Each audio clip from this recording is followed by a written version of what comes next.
Bonjour tout le monde. Si vous êtes en train de regarder cette vidéo, c'est que vous êtes connecté au réseau. Plus vraiment besoin de lui donner un nom spécifique. Le réseau mondial est aujourd'hui une référence, même parmi les personnes les plus ignorantes. Internet, comme on l'appelle le plus souvent, est donc une abréviation de Interconnected Networks, ce qui pourrait donc se traduire par interconnexion de réseau. Internet n'est donc pas simplement un réseau à échelle mondiale, mais est en fait composé d'une multitude de réseaux interconnectés les uns aux autres. La plupart des gens l'utilisent sans vraiment comprendre comment il fonctionne et sans avoir la moindre admiration pour la magie qu'il représente. Alors dans cette série de vidéos, nous allons essayer de comprendre le fonctionnement de ces réseaux d'une manière générale, puis nous verrons comment interagir avec ces nouveaux systèmes. Bien évidemment, dans cette première vidéo, nous ne nous intéresserons pas directement au réseau Internet, mais à votre réseau local, qui, je le rappelle, fait partie du réseau Internet. Aujourd'hui, la grande majorité des réseaux locaux, donc, sont créés par des ordinateurs qui sont très spécialisés dans cette tâche. Ce sont des petites boîtes, que vous avez sûrement chez vous en ce moment, que l'on appelle des routeurs. Ils sont donc capables de créer un réseau local où un ordinateur peut se connecter, la plupart du temps par Wi-Fi ou par câble, mais ils peuvent aussi relier ce réseau à Internet. Alors, à chaque nouveau concept, je vous expliquerai bien évidemment la théorie, mais je vous donnerai en parallèle les commandes Linux associées. Notre premier objectif sera donc de comprendre un peu la structure du réseau que vous êtes actuellement en train d'utiliser avec votre ordinateur. Il n'y a donc pas de prérequis pour cette vidéo, mais bien évidemment, je vous conseille d'avoir un terminal Linux sous la main pour tester un peu les commandes que je vais vous donner. Alors, voilà, même si ici j'utiliserai certaines commandes Linux, sachez que la plupart des concepts que je vais présenter sont exactement les mêmes, quel que soit votre matériel et quel que soit votre système d'exploitation. Que ça soit un ordinateur sous Windows, un ordinateur sous Linux, une tablette Apple, un smartphone, un routeur ou n'importe quel autre matériel informatique, la théorie reste exactement la même. Et bien sûr, ici, quand je parle de smartphone, je parle bien sûr d'un téléphone, par exemple, connecté au réseau Wi-Fi. Je ne parlerai pas des réseaux de téléphonie mobile de type GSM, etc. Voilà, donc je me focaliserai sur les réseaux informatiques, donc. Et quand on parle de réseau informatique, il y a un mot qui revient très souvent. Et ce mot, c'est celui de protocole. Et ce mot un petit peu barbare ne devrait pas l'être, tout simplement parce qu'il s'agit tout simplement d'une règle de communication. Ou plutôt une règle très stricte de communication. En fait, je vais essayer de vous donner une règle de communication que nous utilisons tous régulièrement. Par exemple, lorsqu'un être humain téléphone à un autre, il y a un protocole de communication qui doit être respecté. Alors vous le faites sûrement instinctivement, mais je vais essayer un peu de vous le décrire. La personne qui reçoit l'appel doit d'abord, bien évidemment, décrocher le téléphone, puis faire comprendre à son interlocuteur qu'il est prêt à recevoir des informations. Pour ce faire, la plupart des gens disent simplement « Allô ». L'émetteur de l'appel, lui, envoie donc un « Allô » pour faire comprendre qu'il a bien reçu le « Allô » de son interlocuteur. La communication est donc établie et l'échange d'informations peut commencer. D'ailleurs, vous pouvez essayer, la prochaine fois que quelqu'un vous téléphone, décrochez le téléphone, mais ne dites absolument rien. À ce moment-là, le protocole de communication n'est plus respecté, puisque vous êtes censé parler en premier. Et l'émetteur de l'appel pourrait bien évidemment être la victime d'une erreur critique, ce qui l'obligera bien évidemment à rebooter son cerveau.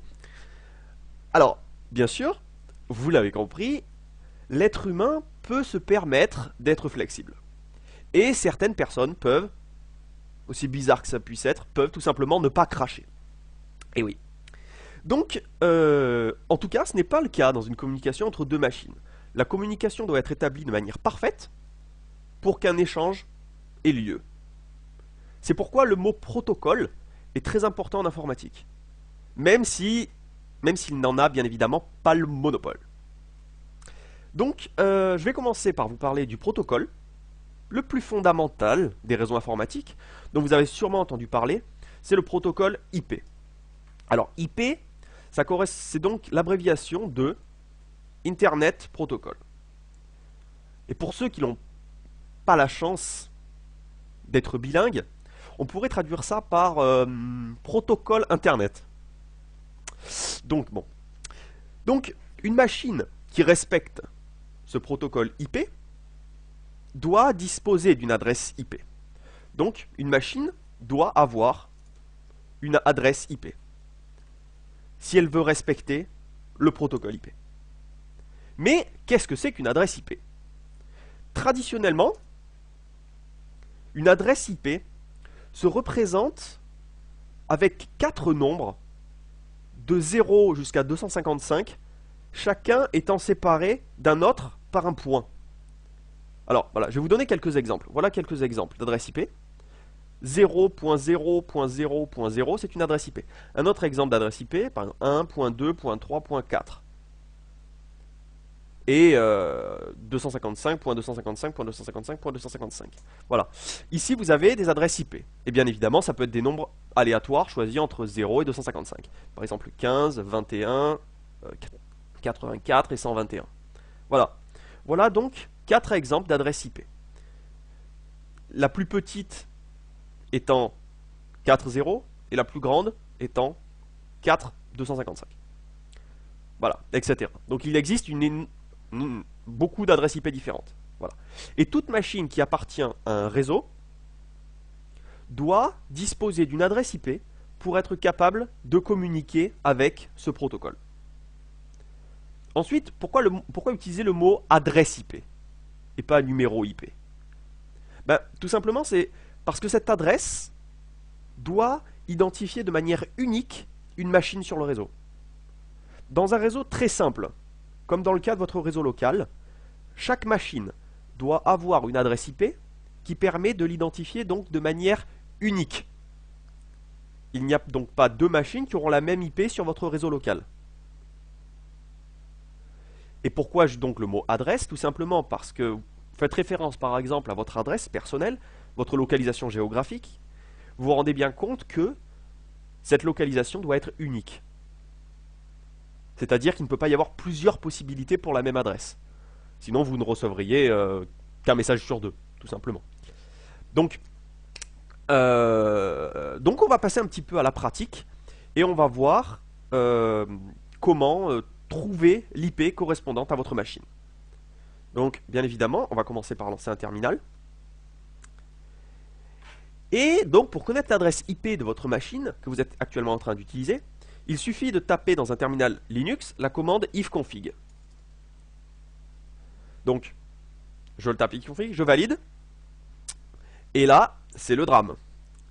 Et oui, parce que c'est toujours le cas, en gros, dans la pratique. C'est toujours plus complexe que la théorie. Il n'y a pas qu'une simple adresse IP ici, mais il y a plein de trucs louches qui s'affichent. Donc on va essayer un peu de comprendre ce qui s'affiche, tout simplement. Donc, suivant votre machine, vous pouvez bien sûr avoir quelque chose de différent, mais ce que j'ai ici est quelque chose d'assez standard, donc vous pouvez retrouver la même chose. Dans tous les cas, je vais vous expliquer comment comprendre cette syntaxe, et donc comment comprendre votre machine, comment est structurée votre machine. Donc, en gros, l'affichage, ici vous le voyez, est séparé en plusieurs sections. Ici j'en ai 3. Celle-là, celle-là, et celle-là. Ok? Donc, un ordinateur peut avoir plusieurs sections. Chaque section est une interface réseau. En fait, le ETH que vous avez ici correspond à une carte réseau qui est filaire, c'est-à-dire qui se connecte par câble Ethernet ou RJ45 pour les intimes. Donc, ici, le ETH correspond donc au réseau filaire. Ici, vous avez WLAN qui correspond à Wireless LAN, LAN Local Area Network. Enfin, vous avez peut-être déjà entendu ce terme. Donc, ici, vous comprenez bien que WLAN correspond tout simplement à une carte réseau sans fil. Et ensuite, ici, vous avez un hello qui correspond à une boucle locale de test. Pour l'instant, on ne va pas s'y intéresser. Voilà. Mais c'est pour faire des tests, tout simplement. Donc, on va faire une petite expression régulière, tant qu'à faire, puisque mon but, c'est tout simplement de colorier les adresses IP. Je vous ai donné donc une certaine syntaxe, et ici, je vais essayer de créer, justement, tout simplement, colorier. Donc, si vous ne comprenez pas, ce n'est pas très grave. Mon seul objectif ici, c'est de colorier. Donc je vais expliquer pour ceux qui sont intéressés par les expressions régulières. Donc mon objectif, c'est de colorier donc avec Y qui prend en charge les expressions régulières, donc de un chiffre de 0 à 9, répété entre 1 et 3 fois, qui est ensuite suivi par un point. Bien évidemment, il faut mettre un anti-slash derrière, sinon ça sera considéré comme un point. Ce que je veux, c'est un caractère. Vous voyez ce que je veux dire? Si je mets un point, ça serait un caractère quelconque. Et si je mets un anti-slash point, ça voudra dire un véritable point. Ok. Donc cette séquence sera répétée 3 fois. Et il sera suivi par la même chose, c'est-à-dire de 0 à 9. Et répété 1 à 3 fois. Voilà. Donc ici, vous avez donc une expression régulière qui permet de colorier les IP. Alors, bien évidemment, il aurait aussi détecté 999.999.999.999, et bien évidemment, ce n'est pas une adresse IP. Mais bon, ça, on l'aurait très rapidement vu. Ok, donc voilà un peu la syntaxe. Maintenant, cette syntaxe ne me permet pas vraiment de définir quelle IP appartient à quoi, donc je vais rajouter ou une fin de ligne. Ce qui me permet d'afficher toutes les lignes, tout simplement. Et donc ici, alors c'est pas grave si vous ne comprenez pas cette ligne, il n'y a pas de problème. Mon objectif, c'était simplement de colorier les IP. Alors ici, vous voyez que ETH0, alors oui, ici, moi j'ai ETH0. Par exemple, si vous avez plusieurs interfaces, plusieurs cartes réseau filaires, vous aurez ETH0, par exemple, ETH1, ETH2, ETH3, etc. Voilà. Pareil, bien évidemment, pour WLAN 0. Voilà. Donc ici j'ai ETH0. Et ici vous voyez qu'il n'y a pas d'adresse IP, puisque rien n'est en rouge, vous voyez. Il n'y a tout simplement pas d'adresse IP. ETH0 n'a pas d'adresse IP. Et c'est parfaitement logique, puisque je n'ai pas de câble relié à ma carte réseau. Donc, aucune surprise. Ici vous avez localhost. L'adresse IP est toujours 127.0.0.1. Ça veut dire que, si vous comprenez bien, lorsque vous rentrez en communication avec 127.0.0.1, vous communiquez donc avec vous-même. Donc, pour l'instant, on ne va pas s'intéresser donc à localhost, mais ce chiffre est à retenir, enfin, cette IP est à retenir. Le masque, pour l'instant, on ne va pas s'intéresser. Et voilà, donc la partie la plus intéressante, c'est notre carte Wi-Fi qui, moi, semble être connectée avec l'adresse 192.168.1.38. Ensuite, il y a une adresse de broadcast et un masque. Alors, comme j'ai dit, le masque, pour l'instant, on ignore. Et l'adresse de broadcast, je vais donc vous en parler plus tard. Mais l'adresse principale, donc, la plus importante, qui fait référence à votre machine sur ce réseau, c'est celle-là. Alors, dans un réseau local, vous trouverez souvent ces 192.168 au début. Après ça, vous aurez souvent, par exemple, soit un 0, soit un 1, suivi ensuite d'un nombre quelconque. Bien évidemment, pas si quelconque que ça. Comme je vous l'ai dit, il faut d'abord que ce dernier nombre soit compris entre 0 et 255. Mais il y a quelques exceptions en fait.